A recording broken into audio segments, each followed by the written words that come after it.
Bentrovati al meteo. Pressione atmosferica in genere stabile, con tempo buono sul nostro territorio, ma vediamo con l'aiuto della nostra grafica la situazione di giovedì 26 agosto.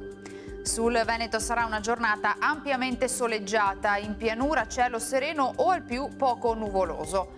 In montagna e sui settori più nord-orientali probabile aumento della nuvolosità nel corso del pomeriggio, specie a fine giornata, quando non sono esclusi anche dei rovesci. Vediamo anche le temperature: minime tra 12 e 18 gradi, valori massimi oscillanti invece tra i 24 e i 30 gradi all'incirca.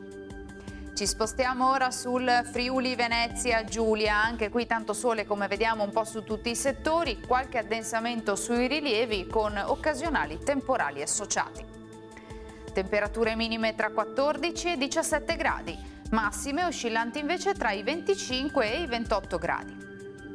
Infine diamo uno sguardo alla situazione del Trentino Alto Adige, acquazzoni sui settori esteri di confine, asciutto e soleggiato invece altrove.